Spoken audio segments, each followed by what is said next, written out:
Hello friends, my name is Milap Gupta and you are watching me on my YouTube channel English with Milap. दोस्तों, एक बात बताओ, जब भी आप किसी से बात करते हो या पहली मुलाकात करते हो तो सवाल और जवाब तो होते ही होते हैं। या तो वो आपसे कुछ पूछ लेंगे या फिर शुरुआत में आप उनसे कुछ पूछ लेंगे। तो ऐसे में हम अक्सर WH फैमिली वर्ड्स का ज़्यादा यूज़ करते हैं, जैसे व्हाट हो गया, हु, विच, हुज, हुम, हाउ। तो इस तरह के वर्ड्स जो हम यूज़ करते हैं, क्या हमें इसका प्रॉपर आंसर आना चाहिए या नहीं आना चाहिए? आपका जवाब होगा बिल्कुल आना चाहिए। और अगर आपने एक भी सवाल का गलत आंसर दे दिया इंग्लिश के अंदर तो इंप्रेशन तो गया ना। और वैसे भी इंग्लिश में कहते हैं कि first impression is the last impression.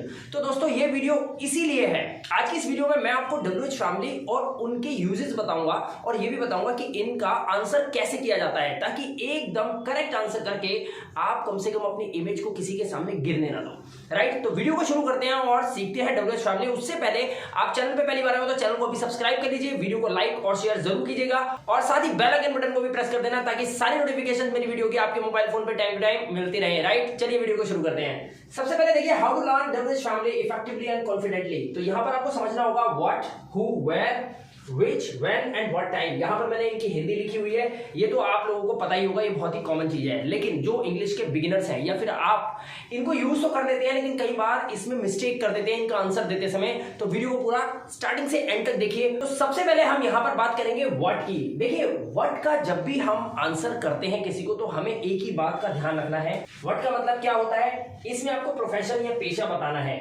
तो पेशा क्या हो सकता है? कोई आदमी डॉक्टर हो सकता है, कोई इंजीनियर हो सकता है, लॉयर हो सकता है, टीचर हो सकता है।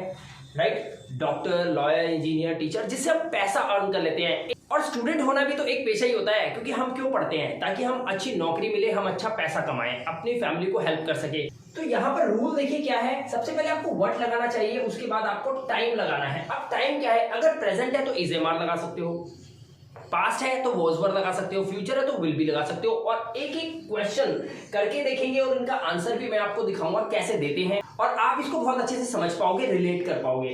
जैसे मान लीजिए लिखा है रोहन क्या है, तो यहाँ पर ऐसी WH फैमिली के अंदर आपको सबसे पहले एक गलती बिल्कुल नहीं करती जो बच्चे करते हैं।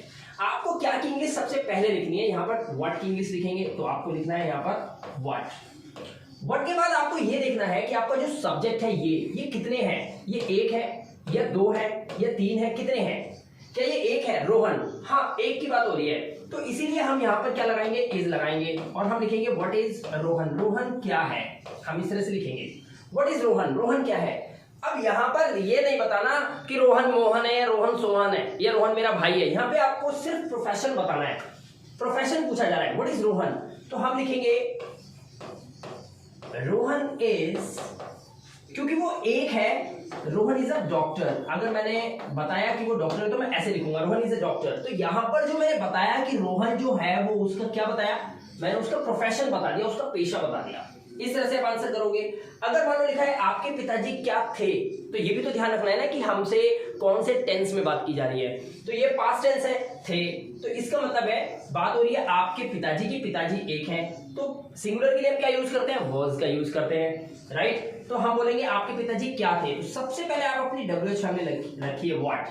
सबसे पहले व्हाट, व्हाट के बाद टाइम, यानी कि हम लिखेंगे वाज, व्हाट वाज। और आपके पिताजी के लिए क्या लिखेंगे? योर, और उसके बाद आप लिखेंगे father. What was your father, आपके पिताजी क्या थे?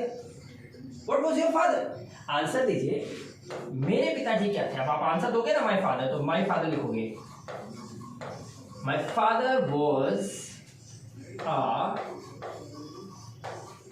My father was a lawyer. मेरे पापा एक वकील थे। इस तरह से आप आंसर कर सकते हैं। तो आपने देखा कि WH फैमिली क्वेश्चन कैसे फ्रेम किया जा रहा है, साथ में उसका आंसर देते समय हमें याद रखना है कि व्हाट के केस में आपको सिर्फ प्रोफेशन बताना है। अच्छा, ये जो मैं आपको WH फैमिली करवा रहा हूँ बिल्कुल स्टार्टिंग से इसलिए करवा रहा हूँ क्योंकि ये सिंपल सेंटेंसेस हैं। इसके अंदर कोई सब्जेक्ट के द्वारा किसी काम के करने की या होने की बात नहीं होगी। इसमें सिर्फ नॉर्मल आपको WH फैमिली को समझने के लिए इसे करना है। जैसे जैसे हम आगे बढ़ते जाएंगे आप मेरे इस चैनल पे और वीडियोस देखते जाएंगे जो गहराती जाएंगी, और जितना डीप आप इंग्लिश के अंदर जाओगे उतना ज्यादा आपको कॉन्फिडेंस आएगा इंग्लिश में किसी से बात करते समय। तो वीडियो को पूरा एंड तक और सही से समझने की कोशिश कीजिएगा। राइट, तो ये WH फैमिली हमारी क्लियर हो गई। हम नेक्स्ट WH फैमिली करते हैं। हमारा नेक्स्ट है हु। हु का मतलब होता है कौन, लेकिन ध्यान रहे इसमें आपको नेम ऑफ पर्सन बताना है, यानी कि व्यक्ति का नाम बताना है। जब भी कोई आपसे हु में बात करे या आप किसी से हु में बात करेंगे, जाहिर सी बात है आप किसी व्यक्ति का नाम बताएंगे या फिर उस व्यक्ति का नाम आपको सुनने को मिलेगा। दीपक हो सकता है, सचिन हो सकता है, जूली हो सकती है, कोई भी हो सकता है। अब जैसे देखिए रूल क्या है, रूल सेम है बिल्कुल। यहाँ पे टाइम है यानी कि इज, एम, आर, वॉज, वर या विल बी कुछ भी लगा सकते हो आप। यहाँ पर आपका सब्जेक्ट आएगा और यहाँ पर आएगा हु। अब देखो यहाँ पर क्या है लिखा है, वह कौन है, तो सबसे पहले कौन की इंग्लिश लगाओ, कौन की इंग्लिश लगाओ आप हु के बाद क्या लगाओगे आप इज। क्यों? क्योंकि यहाँ पे है लगा हुआ है, प्रेजेंट टेंस है, और वह के लिए हम है लगाएंगे, तो वह के लिए हम क्या लगाएंगे इंग्लिश, हु इज ही। अगर मान लो लड़की है तो शी लगा सकते हो, हु इज ही, वह कौन है। अब आपको क्या बताना है, अब यहाँ पर ये नहीं बताना वह डॉक्टर है, ध्यान रहे ये हु पूछ रहे हैं, तो यहाँ पे नाम बताना है, वह कौन है, हु इज ही। अब नाम बताइए किसी व्यक्ति का, तो हम बोलेंगे ही इज, या तो हम बोलेंगे रमेश है, नाम बोल देंगे कोई, या बोलेंगे महेश है, कोई ना कोई नाम आपको बताना है, यहाँ पर नाम बता दीजिए कौन है वो, ठीक है।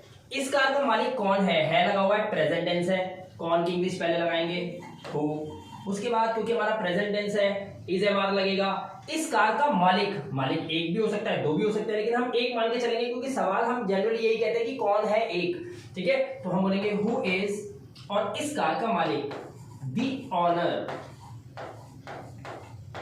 Of this car. तो कई बार आप बाजार में होते हैं ना, कोई कार आगे खड़ी होती है, आप निकल नहीं पाते, तो आप बोलते हो भाई इस कार का मालिक कौन है, तब आप ये इंग्लिश बोलोगे who is the owner of this car. Answer देखिए, आंसर कैसे दोगे इसका आंसर, ये क्वेश्चन था, आंसर देखिए the owner of this car is Pawan, यानी कि इस कार का मालिक पवन है। इस तरह से आप बना सकते हैं। अगर यहाँ पे था लगा होता तो इस कार का मालिक कौन था, बस कुछ नहीं करना आपको, ये टाइम जो है ये यहाँ पर वॉज हो जाता, क्योंकि आपके पास वॉज और वर का ऑप्शन होता। अभी क्या ऑप्शन है, अभी आपके पास इज, एम और आर का ऑप्शन है। अगर ये फ्यूचर होता तो आपके पास क्या ऑप्शन होता है, तो आपके पास ऑप्शन होता है विल और बी का। होगा के केस में सिंपल सेंटेंसेस के अंदर हम बात कर रहे हैं, ठीक है। तो यहां तक आपको आई होप क्लियर हो गया होगा। नेक्स्ट टॉपिक हमारा देखिए, अब हमारा नेक्स्ट टॉपिक है वेयर। वेयर का हिंदी में मीनिंग आपको भी पता है क्या होता है, कहां।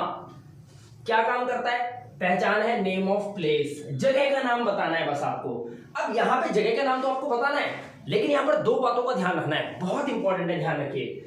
अगर कोई बड़ी जगह की बात कर रहे हो तो उससे पहले आपको लगाना है इन, लेकिन अगर कोई छोटी जगह की बात कर रहे हो तो उससे पहले आपको लगाना है एट। अब मैं आपको समझा देता हूं बिल्कुल सही से, देखिए एग्जाम्पल में सेंटेंस देखिए, आपका घर कहाँ है, कहाँ, तो सबसे पहले आपको क्या लगाना है, अपनी WH फैमिली लगानी है, तो पहले लगाओगे वेयर। आपने वेयर लिखा, वेयर के बाद कहाँ है के लिए यानी कि इज, एम, आर, और बात किसकी हो रही है, आपके घर की, यानी कि योर हाउस, तो आप क्या लिखाएंगे, वेयर इज योर हाउस। ये तो एक सवाल हो गया, वेयर इज योर हाउस, किसी ने आपसे पूछ लिया वेयर इज योर हाउस। अब आप क्या बोलोगे, आप बोलोगे मेरा घर है, तो आप बोलोगे माय हाउस, मेरा घर है, माय हाउस इज। अब आपको क्या करना है, अब ध्यान से सुनो, अगर आपको छोटी जगह लगानी है तो एट लगाइए, जैसे माय हाउस इज एट रानी बाग। ये रानी बाग क्या है, ये रानी बाग एक छोटी जगह है जो दिल्ली के अंदर है। अब सिटी दिल्ली बड़ी है, मान लीजिए आप मुंबई में रहते हैं और मुंबई में बोरीवली में रहते हैं, तो आप बोलेंगे इन मुंबई, और अगर छोटी जगह बतानी है तो बोलोगे आप एट बोरीवली। तो छोटी जगहों के लिए आपको एट लगाना होता है, लेकिन आप किसी बड़े शहर की बात कर रहे हैं या किसी कंट्री की बात कर रहे हैं तब आपको इन लगाना चाहिए, राइट। तो यहां पर माई हाउस इज एट रानी बाग, और आगे मैं आपको समझाने के लिए लिख सकता हूं इन दिल्ली, यानी कि मैं ये कह रहा हूं कि मैं दिल्ली में रहता हूं रानी बाग में। यहां पे भी मे ही सेंस आता है, लेकिन हम एट लगाते हैं, मैं दिल्ली में रानी बाग में रहता हूं, तो एट रानी बाग का मतलब वो समझ गया कि दिल्ली एक बड़ी जगह है, उसके बाद उसके अंदर कोई रानी बाग नाम की जगह है, इसीलिए हम एट रानी बाग इन दिल्ली, इस तरह से आप लिख सकते हो। ओके, नेक्स्ट सेंटेंस देखिए, जूली कहां होगी। होगी मतलब फ्यूचर। अब फ्यूचर का पहले रूल समझ लो। फ्यूचर का रूल क्या होता है, सबसे पहले आप लगाते हो आपकी WH फैमिली, यानी कि आपने वेयर लगाया, वेयर के बाद आपको तुरंत लगाना है WH फैमिली विल, विल के बाद आपको पहले सब्जेक्ट लगाना है, उसके बाद आप बी लगाओगे और फिर आपका ऑब्जेक्ट होगा तो सही, नहीं तो क्वेश्चन मार्क। ये आपका रूल होगा, ये रूल आपको अप्लाई करना है, ठीक है। इसमें रूल ये लगेगा, जूली कहां होगी, तो कहां की इंग्लिश पहले आप क्या लगा दोगे, पहले ही आप लगा दोगे वेयर। अब आपको क्या लगाना है, विल लगाना है क्योंकि फ्यूचर है, वेयर विल, और उसके बाद आप लिखोगे जूली और फिर लगाओगे बी, क्योंकि ऑब्जेक्ट है नहीं, क्योंकि ऑब्जेक्ट ही तो बताओगे ना, तो कहां होगी, where will Julie be, Julie कहां होगी। अब आंसर दो, तो आंसर कैसे दोगे आप, आंसर दोगे आप जूली विल बी, क्योंकि आंसर देते हो तो विल बी एक साथ आता है। जूली विल बी अब कहां होगी? अगर आपको बोलना है मुंबई में होगी तो बड़ी जगह है, सिटी की बात कर रहे हो, विल बी इन मुंबई, ऐसे बोल सकते हो, Julie will be in Mumbai. अगर जगह छोटी है तो आप क्या बोलोगे? जूली विल बी, और फिर आप बोल सकते थे एट। अब एट के बाद वो छोटी जगह, जैसे मान लो मुंबई में एक छोटी जगह है बोरीवली है, तो आप लिखेंगे एट बोरीवली। अगर दिल्ली के अंदर छोटी जगह मान लो एट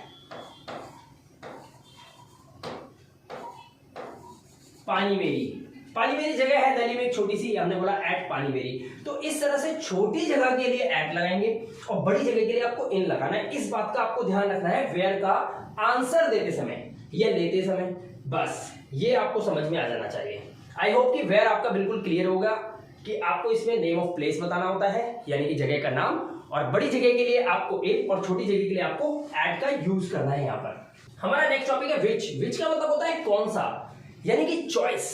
चॉइस मतलब पसंद। अगर कलर पूछे तो रेड, पसंदीदा किताब पूछे तो नाम बता दो, कोई भी फेवरेट हो सकता है यार, कुछ भी फेवरेट हो सकता है आपका, आप पसंद बतानी है विच के केस में। जब भी विच आए ना, विच समझ लो पसंद की बात होगी। अब तो आप आंसर दे सकते हो ना।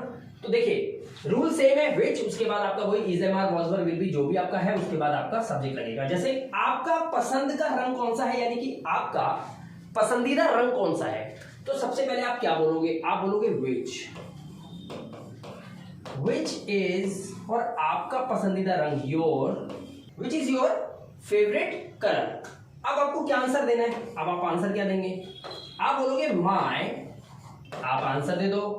आपका रेड है तो आप रेड बताओ, ग्रीन है तो आप बोलो ग्रीन है, ब्लू है तो ब्लू बोल दो, यानी कि आपने चॉइस दे दी यहां पर और बता दिया उसको, ठीक है। उसके पास कौन सी कार थी, पहली चीज ध्यान रखना है यहां पर, पास थी, यानी कि ये पास्ट की कैटेगरी 2 का सेंटेंस है। दोस्तों अगर आपको प्रेजेंट, पास्ट और फ्यूचर इनकी कैटेगरीज नहीं पता है तो ध्यान रखना, मेरे इस चैनल के प्लेलिस्ट के अंदर वहां पे सिंपल सेंटेंसेस की कई तरह की कैटेगरीज की वीडियोस मैंने डाली हुई है, उनको जरूर देख लेना। उसके बाद आप इसको आराम से समझ सकते हैं। उसके पास कौन सी कार थी, तो पहले बात किसकी हो रही है? कौन सी, लेकिन यहां पर कौन सी के बाद कार भी लिखा ही हुआ है।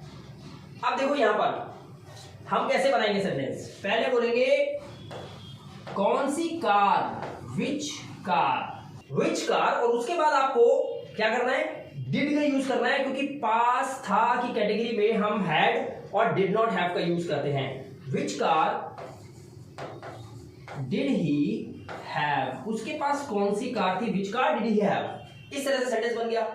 ओके, अब मेरे को बोलना है कि उसके पास कौन सी कार थी, मुझे बोलना है उसके पास मर्सिडीज थी, तो मैं बोलूंगा ही, और उसके बाद मैं यहां पर लगाऊंगा अब हैड, क्योंकि जब मैं पॉजिटिव आंसर करूंगा तो फिर मेरे को हैड लगाना पड़ेगा। ही हैड मर्क, और मैं बोल दूंगा ही हैड मर्क, यानी ही हैड मर्सिडीज। इस तरह से मैं आंसर कर सकता हूं।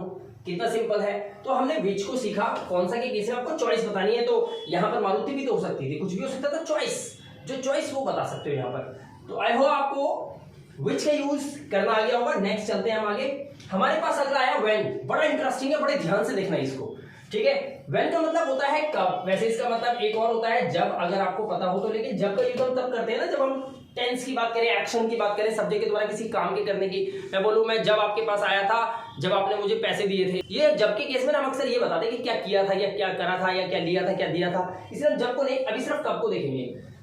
पहचान इसकी नॉर्मल है, दिन महीना साल बताओ बस, ठीक है, लेकिन टाइम कभी मत बताना इसमें, टाइम के लिए इससे अगला टॉपिक है।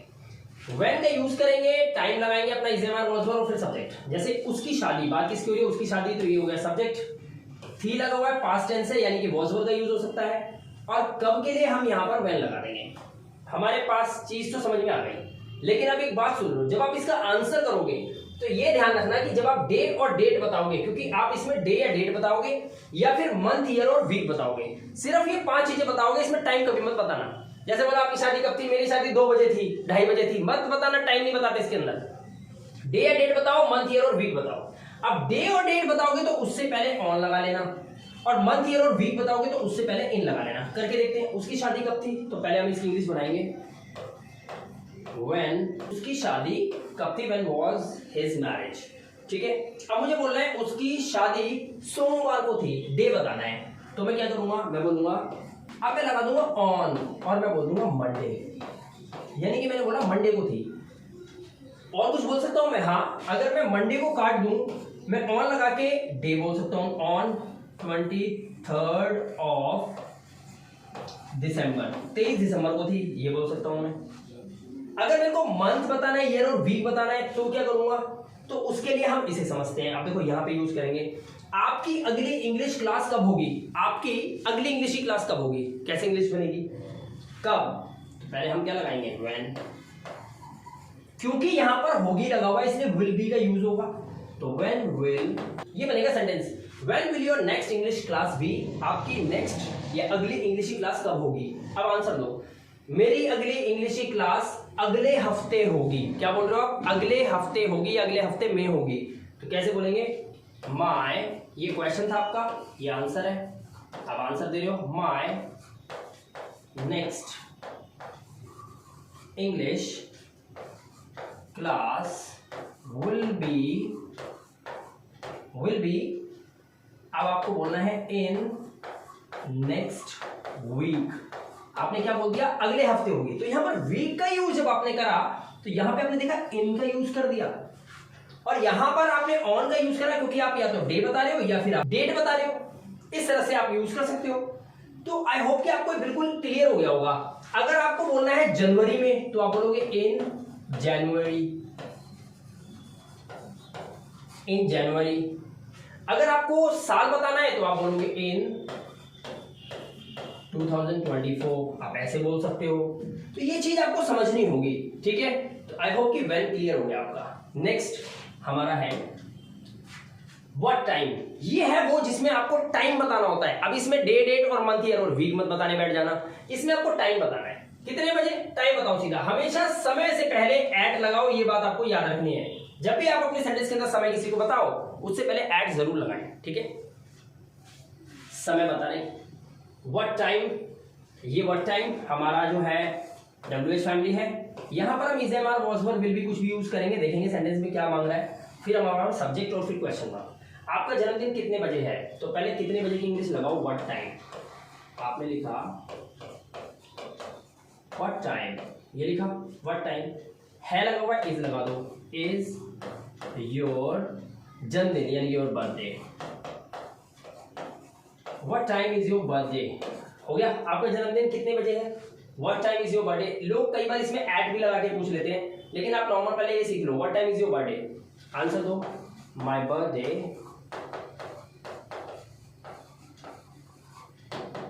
इज एट, अब एट लगा दिया, टाइम बता रहे हो, एट 9 PM। आपने बोल दिया 9 बजे है, मेरा बर्थडे 9 बजे है, टाइम बता दिया आपने। तो कोई भी टाइम आप बताना है बता दो, लेकिन एट लगा देना, ये बात आपको याद रखनी है, राइट। जूली कितने बजे स्कूल में होगी, होगी फ्यूचर टेंस, विल बी का यूज होगा, फ्यूचर की कैटेगरी 1 का सेंटेंस है। जूली कितने बजे स्कूल में होगी, पहले आप लगाओ व्हाट टाइम, आपने लगाया व्हाट टाइम, व्हाट टाइम। अब यहां पर पहले आपको क्या लगाना है, पहले आपको लगाना है ये होगी की इंग्लिश, तो पहले will, what time will Julie be. ये हमेशा रूल होता है विल बी का यूज करते समय। अगर सब्जेक्ट हो और विल बी लिखना है, क्वेश्चन कर रहे हो, तो सब्जेक्ट जो है विल और बी के बीच में आ जाता है। What time will Julie be, कहां पर, स्कूल में, इन स्कूल।